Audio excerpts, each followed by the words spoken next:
एक कहानी मिलती है जैन दर्शन में, लुब्धक सेठ की कहानी मिलती है। चंपापुरी नगरी में एक लुब्धक नाम का सेठ रहता था। वहीं पर एक राजा रहता था जिसका नाम था अभयवाहन। उसकी पत्नी थी पुंडरोका। तो लुब्धक सेठ इतना बड़ा आदमी था जितना कोष पूरे देश में भी नहीं था उसके पास था, उतना था, पर उसका नाम लुब्धक सेठ था। वह और लोभ करता रहता था। एक बार 7 दिन की निरंतर वर्षा हो, झड़ी लगी रही, पानी रुका नहीं 7 दिन तक। तो नदी में पूर आ गए तो राजा रानी छत पर जाकर के देख रहे थे नज़ारा नगर में नदी का, कैसे कैसे पूर आए। तो ये लुब्धक सेठ वहाँ नदी में जाकर के जो पानी बह रहा था उसमें से जो बड़ी बड़ी लकड़ियाँ आती थीं उसको उठा कर इकट्ठा कर रहा था। इसको बेचेंगे और धन इकट्ठा होगा। और घर में कितना धन पड़ा उसके? अपार धन पड़ा। उसके पास सोने के जोड़े थे। किसके? हाथी के जोड़े, कबूतर के जोड़े, शेर के जोड़े, मात्र बैल का जोड़ा नहीं था। बाकी बहुत सारे सोने के थे जिसके सींग में, आँखों में, खुरों में रत्न हीरे जड़े थे। बहुत सारे पशु पक्षियों के जोड़े थे। मात्र एक बैल था, एक बैल तो हो चुका था, दूसरे बैल की जोड़ी के लिए वो पैसा इकट्ठा कर रहा था। कैसे इकट्ठा कर रहा था? वो लकड़ियाँ वो उठा करके ला रहा था। पुंडरोका रानी ने देखा, राजा से कहा, हे राजन, देखो आपके राज्य में इतना गरीब आदमी है। निर्लज्ज हो गया कि नहीं हो गया? इतना अमीर होकर के क्या कह रहा है, कहलवा रहा है अपने आप को गरीब। देखो इसकी आपने व्यवस्था नहीं की क्या? देखो जरा कितना गरीब आदमी है।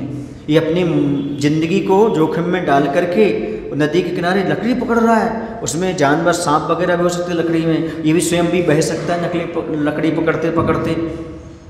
तो राजा ने कहा इसको बुला। उसको बुलाया गया। उससे कहा, भाई हमारे राज्य में आपको क्या कमी है? बोले एक बैल चाहिए मुझे। एक बैल तो है, उसकी जोड़ी बनाना है। बोले ठीक है, आप जितने बैल चाहिए ले लो। ऐसा बैल नहीं चाहिए, हमारे घर आके आप देखो हमारे यहाँ कैसा बैल है, वैसा बैल चाहिए। राजा भैया उनके घर गया देखने के लिए। बैल देखा, ओ उसने खजाना खोला, देख करके उसकी आंखें फटी रह गई राजा की। इतना कोष तो हमारे देश में नहीं है जितना कोष इसके पास। धन कम नहीं है, धन कम लग रहा है। इसका इलाज क्या करे? इसका इलाज तो होना बहुत कठिन है। देख करके उसने कहा ऐसा बैल चाहिए हमें, ऐसा स्वर्ण का जिसमें हीरे रत्न आदि हों।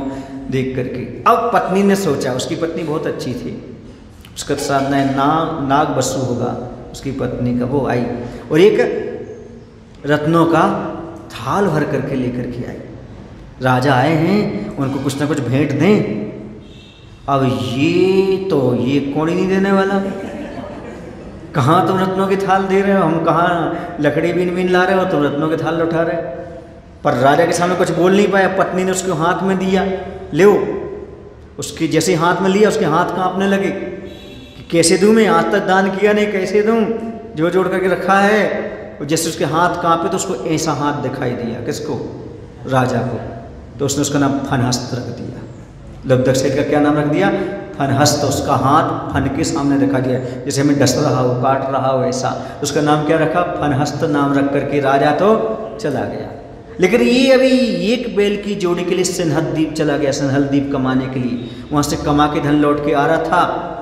लेकिन कहते ना, दुर्गति तो होनी है लोभी व्यक्ति की। और वहाँ सारा समुद्र में जहाज भी डूब गई, माल डूब गया, मर गया। मर करके नरक गया, मर करके चौथे नरक पहुँचा। कौन? सेठ जी। कहाँ पहुँचा? नरक नहीं पहुँचा, वो सांप बना था शायद। हाँ, क्या बना वो?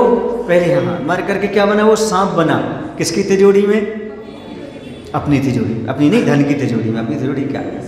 वही जो खजाना था उसमें। उसके 2 बेटे थे, एक का नाम था गणोदत्त और दूसरे का नाम कुछ भी होगा, है ना, नागदत्त कह सकते हो। 2 दत्त थे, दोनों के दोनों। अब जो बड़ा था वह खजाने में गया, खजाने में देखा कौन बैठा है। उसको क्या पता थी हमारे पिताजी।